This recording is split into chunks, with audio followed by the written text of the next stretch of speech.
Pues ya está. Al principio me parecía que esto iba a ser tan largo y en realidad se me ha hecho bastante corto. Hoy termino con el último punto de este manuscrito que yo envié a toda la gente que quería para salir del armario. Es el punto 5, este pequeño epílogo que son nada, apenas 5 o 6 líneas que os voy a leer ahora mismo. Y luego pues sí me gustaría hacer una pequeña reflexión o bueno, como cerrar de alguna manera el por qué he hecho esto. Y entonces, como este punto es muy cortito, pues me va a permitir eso y así no tener que hacer otro vídeo. El epílogo dice así: en el infierno de mi vida se inician las primeras lluvias. En la tormenta de mi existencia está comenzando a escampar. Solamente mi soledad, impuesta, en muchos momentos me reconfortaba. Hoy eso queda atrás, porque he plantado la primera semilla de mi primavera.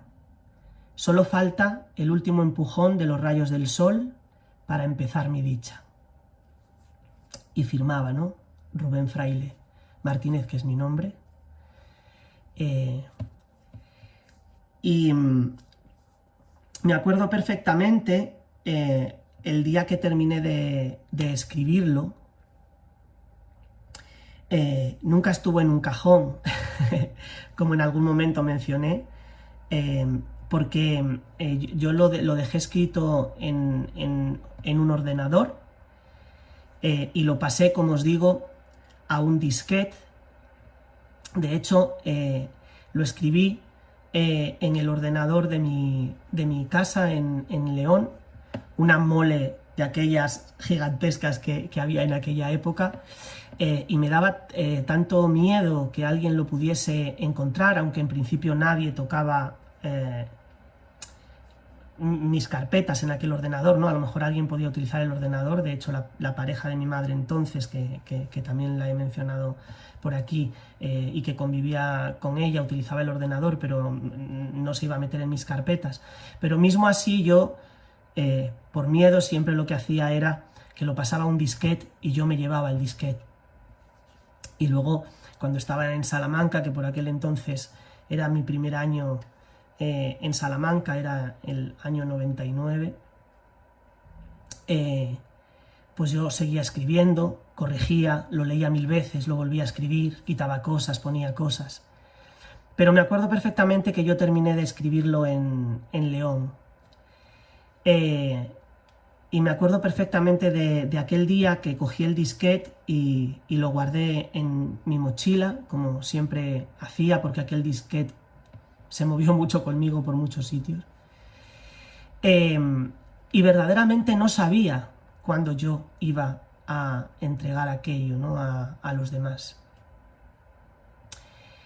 No pasó mucho tiempo, tengo que decir, no me acuerdo exactamente cuánto tiempo fue. Yo estudiaba en Salamanca, con lo cual una vez al mes o a veces un poco más, depende, yo viajaba a León a ver a mi familia, y creo que fue a la siguiente vez que volví, que no sé si fue a las 3 semanas, a las 4, no me acuerdo exactamente cuántas semanas pasaron, pero a la próxima vez que yo volví a León, fui a imprimir. De hecho, tenía ya claro que no solamente se lo iba a dar a mi madre y a mis hermanas, sino que lo iba a hacer a todo el mundo. Entonces yo imprimí aquello como, no sé, me hice una lista de las personas que eran importantes en mi vida y que yo quería que tuviesen aquella información. Entre ellos, pues, como os digo, parte de mi familia, ¿no? De algunos de mis tíos, de algunos de mis primos. Algunos de ellos incluso eran todavía pequeños, con lo cual a través de sus padres ellos se iban a enterar, no hacía falta, digamos, a mi familia, ¿no? Y después pues a todos aquellos amigos que eran importantes para mí, algunos que habían sido amigos desde que éramos pequeños, otros que se fueron haciendo amigos importantes en mi vida en el transcurso de mis 25 años, pero en mayor o menor medida todos aquellos que eran importantes para mí. Yo me hice un listado, que creo que eran 30 y pico, saqué 35 copias en papel, las metí en sobres y las envié por correo a cada uno de ellos, salvo, como digo, ese primer manuscrito que se lo entregué a mi madre aquel fin de semana que fui a visitarles, y que justo el domingo, cuando yo me iba para Salamanca, antes de irme, se lo entregué, y como creo que ya comenté, pues les dije, quiero que lo leáis las tres juntas, y luego la próxima vez que venga pues hablaremos, pero me gustaría que primero lo leyeseis, porque si yo estoy presente, los sentimientos nos van a coartar de poderlo leer con tranquilidad, de empezar a hablar, y yo prefería que tuviesen la información y luego poder hablar. Esta es mi experiencia, fue una necesidad para mí. Mi experiencia vital como gay me llevó a que mi salida del armario fuese en ese momento y de esta manera, porque así yo lo decidí. Salir del armario es una cosa muy personal. Para esto no hay un libro. Es verdad que yo creo, por mi experiencia personal, que salir del armario a mí me sirvió de mucho. Me facilitó mucho el trabajo para poder aceptarme a mí mismo y empezar a vivir mi vida como gay. Es verdad que yo era muy mayor. También es verdad que tuve que pasar por una serie de experiencias que a lo mejor me fueron ralentizando esa salida del armario. A día de hoy, por supuesto, todo es muy diferente. Los niños tienen mucha información desde que son pequeños, los niños están muy acostumbrados a ver personas del colectivo LGTBI+, de los niños en el colegio entre ellos se identifican, incluso se pueden apoyar porque tienen referentes. No fue mi caso. No lo digo tampoco como reproche ni nada, simplemente era otro tiempo, la sociedad avanza, la educación avanza. Es mi circunstancia personal. También hay que tener en cuenta que el ritmo de cada uno es muy personal. Lo era antes en mi época, lo es a día de hoy. Cada uno es un individuo, evoluciona de manera individual, tiene unas necesidades como persona, y cuando tú eres gay, o lesbiana, o bisexual, o transexual, o cualquiera del colectivo LGTB+, tiene que encontrar el momento en el que hacerlo. Y para ello no solamente nos tenemos a nosotros mismos, sino que también influye nuestro entorno, la sociedad en la que nos encontramos, el comportamiento de las personas que forman parte de ese entorno y de nuestra vida. Y ese cómputo de cosas hacen que tú quieras salir del armario. Para mí, como digo, fue un punto de inflexión en mi vida y fue tremendamente positivo. Pero cada uno tiene que encontrar su momento. Para esto, como digo, no hay una Biblia, no se puede seguir unas pautas, tiene que ser cada uno cuando sus necesidades lo lleven a hacerlo. Pero sí me gustaría decir una cosa. Cualquier persona que viva en este estado de no saber quién es, de que le dé miedo si sabe quién es, de no saber cómo comportarse, pide ayuda, no te lo tragues, no te lo quedes para ti. Eso es tremendamente negativo.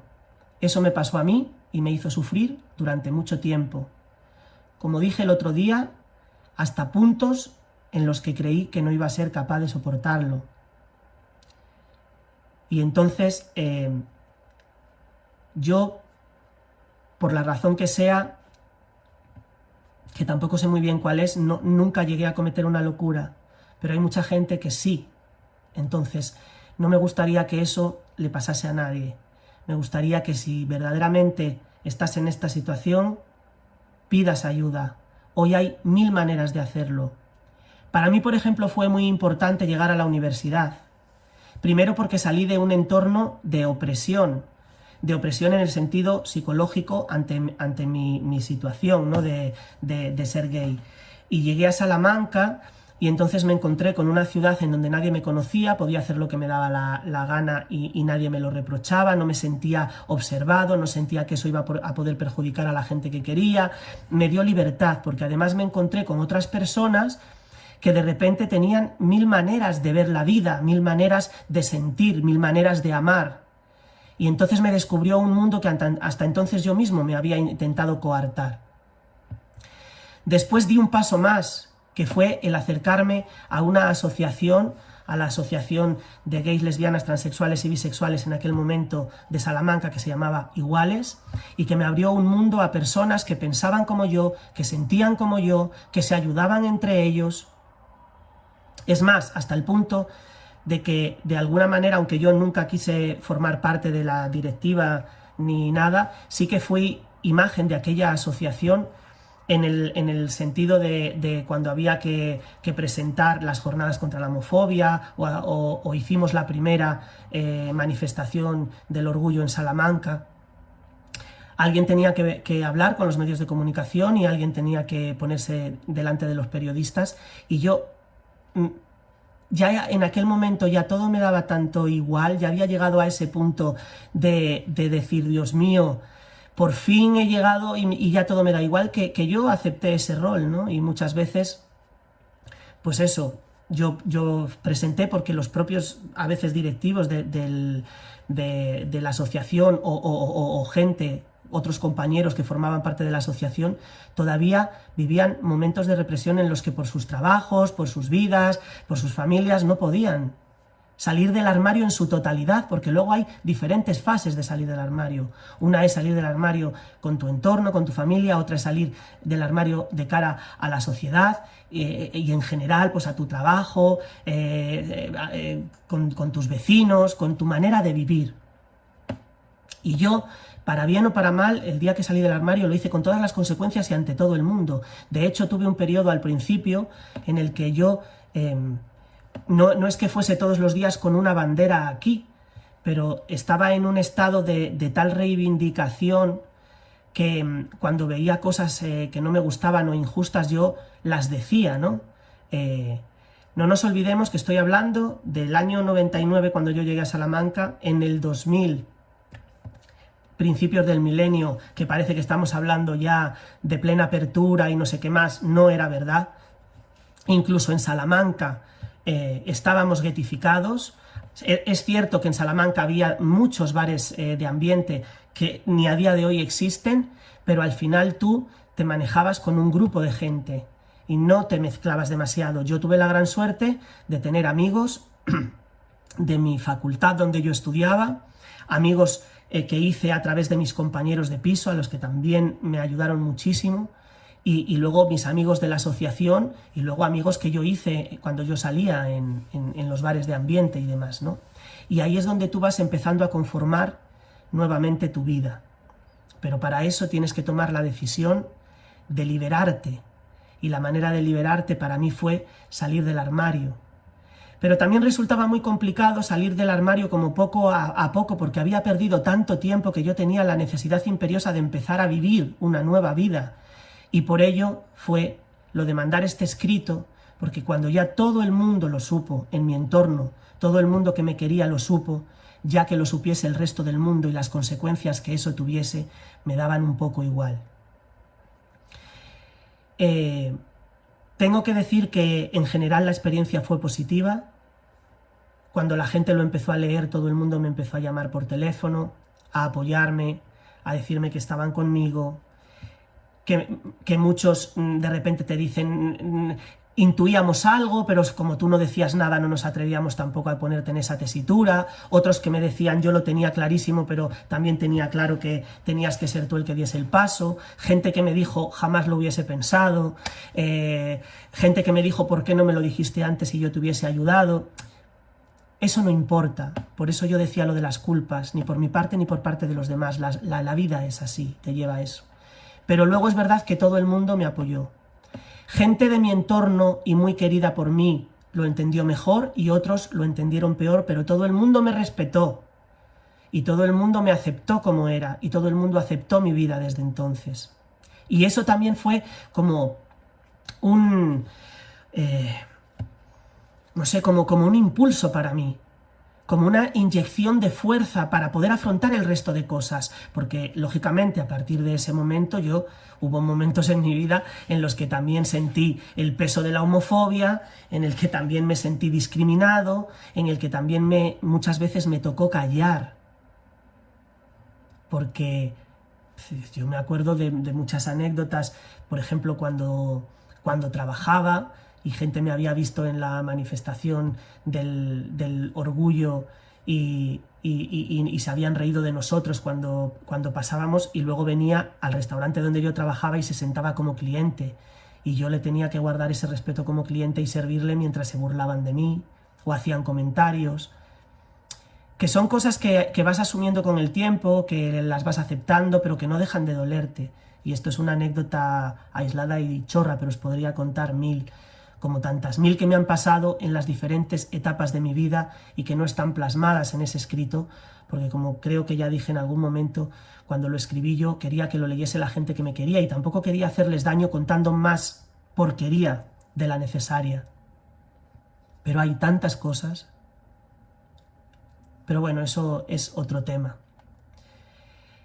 En fin, aquí termino. Al final no me ha costado tanto como pensaba. Me arrepiento mucho de no haberlo hecho antes, y yo me arrepiento de muy pocas cosas en mi vida, pero de esto sí, porque, bueno, ha habido momentos emocionantes al hacerlo, pero estoy muy satisfecho. Más allá de que en algún momento alguien esto lo pueda ver y le pueda ayudar, creo que para mí ha sido una buena experiencia y que lo necesitaba. No hace mucho hablaba con una amiga, una buena amiga, y ella, que también estaba pasando por un momento personal complicado, me decía: no sabemos nunca lo fuertes que somos, y a veces, por querer avanzar en la vida, dejamos escondida muchas cosas negativas que siempre, siempre, en algún momento de tu vida vas a tener que sacar, porque la propia vida te obliga a ello. Pues a lo mejor resulta que eso es también algo de lo que me pasa a mí, ¿no? Yo ya hace un tiempo que cada vez menos me cuesta hablar de este tema y contar mis miserias, porque además me parece que eso también sirve para que los demás se den cuenta. Es una manera de que también la gente sepa todas las experiencias que hay en la vida, y en este tema también. Y entonces el hecho de que cada vez me cueste menos poder hablar de esas cosas, poder decir, pues he sufrido, me han hecho daño, mil cosas, me ha llevado también a poder dar este paso que durante tanto tiempo he querido hacer y nunca conseguía terminar, porque lo que digo, al final te ves a ti mismo y te sigue dando como ese pudor, ¿no? Pero bueno, me reitero, me alegro de haberlo hecho. Espero que si en algún momento alguien ve esto, le pueda servir. Ya no solamente cualquiera del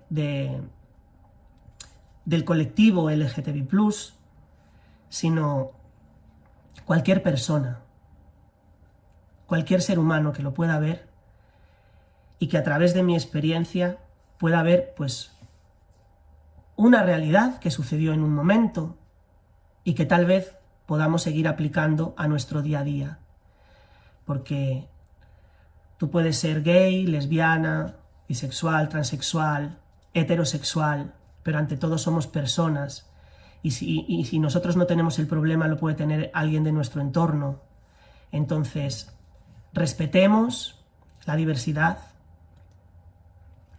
respetémonos unos a otros, seamos tolerantes.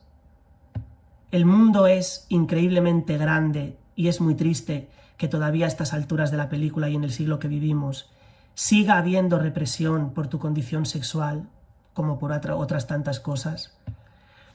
Y entonces solamente os pido una cosa: educarse es muy importante, y educar también.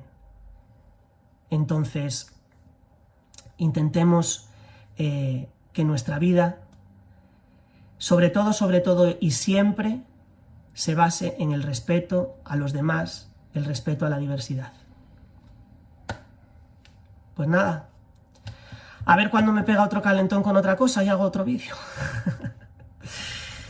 Adiós.